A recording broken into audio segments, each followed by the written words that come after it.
Bismillahirrahmanirrahim. Assalamualaikum warahmatullahi wabarakatuh. Syukur alhamdulillah kita bisa berjumpa lagi di channel ini.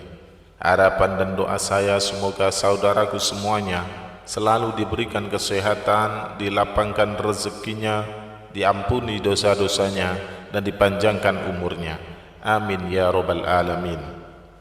Sahabat beriman yang dirahmati Allah, sejak kecil kita selalu diperingatkan untuk tidak bersikap buruk kepada orang tua. Jangan sampai kita menjadi anak durhaka yang suka membangkang dan menyakiti hati orang tua. Karena itu semua tahu ridha Allah berasal dari ridha orang tua juga. Akan tetapi di era sekarang banyak dari orang tua yang kurang menyadari akan sikapnya terhadap anak, sehingga sikap yang dirasa benar oleh orang tua ini justru bisa dikatakan mendurhakai seorang anak. Ada satu kisah menarik yang mungkin bisa kita jadikan sebagai pelajaran. Suatu hari ada seorang laki-laki menemui Umar bin Khattab untuk mengadukan perihal kedurhakaan anaknya. Umar lalu memanggil anak tersebut dan menegur perbuatannya. Setelah ditegur, anak tersebut bertanya kepada Umar, "Wahai Amirul Mukminin, bukankah anak memiliki hak atas orang tuanya?" Umar menjawab, "Benar." Lantas anak tersebut bertanya, "Apa hak seorang anak?" Lalu Umar pun menjawab, "Memilihkan calon ibu yang baik untuknya, memberikan nama yang baik, dan mengajarinya Al-Quran." Kemudian si anak tersebut berkata, "Wahai Amirul Mukminin, ayahku tidak pernah melakukan satupun dari apa yang Tuhan sebutkan itu. Ibuku wanita berkulit hitam, bekas budak beragama Majusi. Ia menamakanku Ju'lan, yaitu tikus atau curut. Dan dia tidak mengajariku satupun huruf dari Al-Quran." Mengetahui jawaban si anak, Umar pun mendekati orang tua itu dan berkata, "Engkau datang mengadukan kedurhakaan anakmu, padahal engkau telah durhaka kepadanya sebelum ia mendurhakaimu. Engkau telah berbuat buruk kepadanya sebelum ia berbuat buruk kepadamu." Mendengar jawaban dari Umar, laki-laki tersebut pun meminta maaf kepada anaknya dan berjanji akan mendidiknya dengan baik. Dari kisah tersebut bisa disimpulkan bahwa ada dosa besar yang dilakukan orang tua terhadap anak, entah disadari atau tanpa disadari. Lalu apa saja dosa besar orang tua terhadap anak tersebut? Yang pertama, bersikap kasar terhadap anak. Sebagai orang tua, kita sangat tidak dianjurkan untuk memaki anak karena perilakunya yang tidak kita sukai. Apabila kita menemukan sikap anak yang tidak kita suka, hendaknya menasehatilah dengan lembut dan tetap dengan penuh kasih sayang. Rasulullah SAW pernah bersabda, "Sesungguhnya kalian akan dipanggil pada hari kiamat dengan nama-nama kalian dan nama ayah kalian, maka perbaikilah nama kalian." Hadis riwayat Abu Dawud. Oleh sebab itu, marah atau memaki anak sangatlah tidak dianjurkan, apalagi sampai memaki anak dengan memanggil nama yang tidak sesuai dengan nama si anak. Lalu yang kedua, pilih kasih kepada anak. Orang tua yang memiliki anak lebih dari satu sangat tidak dianjurkan pilih kasih atau bahkan memberi lebih kepada anak kesayangan dibanding dengan anaknya yang lain, sehingga yang terjadi adalah ada anak lain yang merasa terabaikan.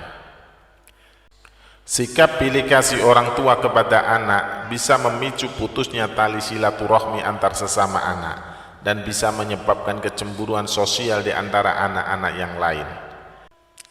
Dalam hadis sahih yang diriwayatkan oleh Imam Muslim, pernah dijelaskan bahwa Nu'man bin Bashir pernah bercerita, "Ayahku menginfakkan sebagian hartaku untukku, ibuku Amro binti Rahwa, kemudian berkata, 'Saya tidak suka engkau melakukan hal itu,' sehingga menemui Rasulullah.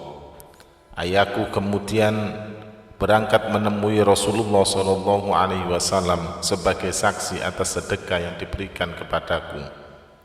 Rasulullah berkata kepadanya, apakah engkau melakukan hal ini kepada seluruh anak-anakmu? Ia berkata, tidak. Rasulullah SAW berkata, bertakwalah kepada Allah dan berlaku adillah kepada anak-anakmu. Ayahku kemudian kembali dan menarik lagi sedekah itu. Hadis riwayat Muslim. Dari hadis tersebut bisa disimpulkan bahwa kita sebagai orang tua sangat dianjurkan untuk berlaku adil kepada setiap anak menurut kebutuhannya masing-masing.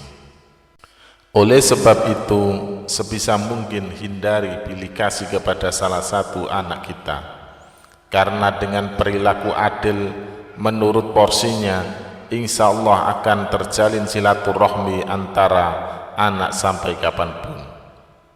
Ketiga, membanding-bandingkan anak. Kebiasaan orang tua yang membanding-bandingkan anak akan menimbulkan perasaan rendah diri pada anak yang lain. Apalagi jika hal yang dibandingkan adalah sesuatu yang di luar kemampuan atau justru yang menjadi kelemahan dari si anak. Hal ini akan mempengaruhi pikiran juga perasaan dari anak ke orang tua. Contoh mudah yang bisa kita lihat atau bahkan sering kita lakukan sendiri adalah membandingkan nilai pelajaran anak dengan temannya yang memiliki nilai jauh lebih tinggi. Padahal kita semua tahu, belum tentu setiap anak mempunyai kemampuan yang sama. Bisa jadi si anak lebih cerdas dalam matematika, namun lemah dalam bahasa. Apabila hal tersebut terjadi pada salah satu anak dari saudaraku semuanya, maka yang harus kita lakukan adalah menguatkan hati si anak dan mendukung sepenuhnya apa yang menjadi bakat dari si anak tersebut. Keempat, mengekang kebebasan anak. Membiarkan anak bermain adalah salah satu hal yang penting dalam masa pengenalan lingkungan dan menemukan jati dirinya. Yang terpenting adalah tetap harus diberikan arahan mana yang baik dan mana yang kurang baik. Akan tetapi tak jarang kita sebagai orang tua justru malah mengekang kebebasan anak dalam bergaul dan bermain dengan teman yang diinginkan. Karena kita semua tahu tujuan mengekang atau tidak memberikan kebebasan bermain supaya anak tidak terjerumus ke pergaulan yang salah.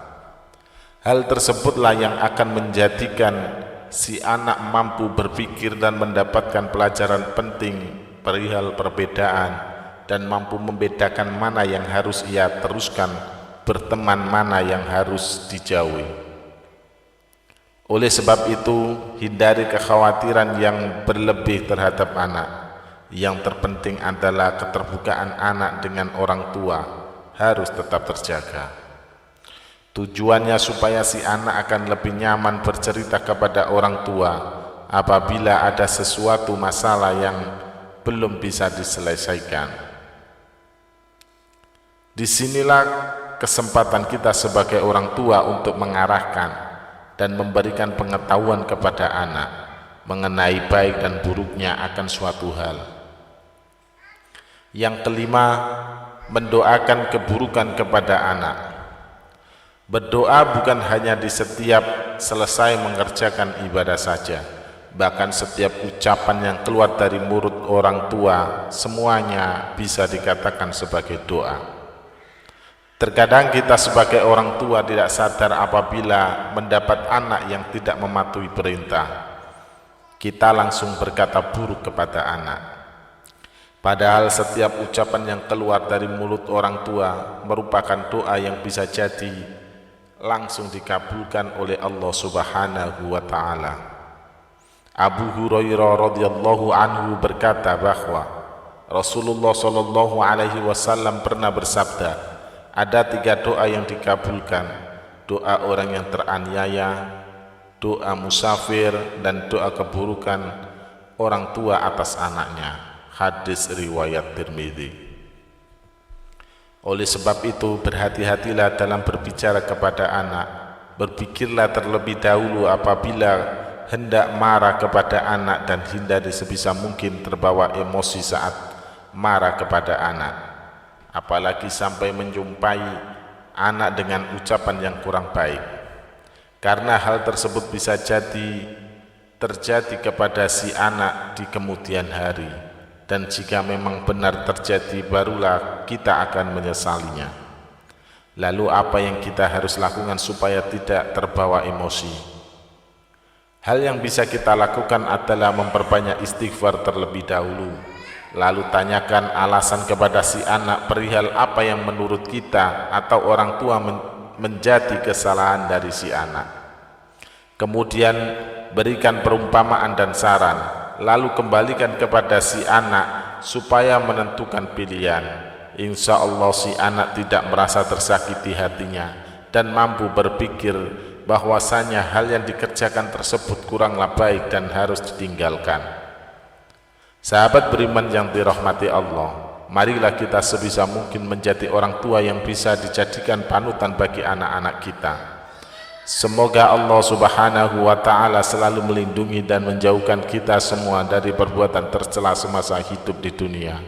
Wallahu a'lam bishawab. Demikian yang bisa saya bagikan, semoga bermanfaat untuk kita semua. Amin ya rabbal alamin.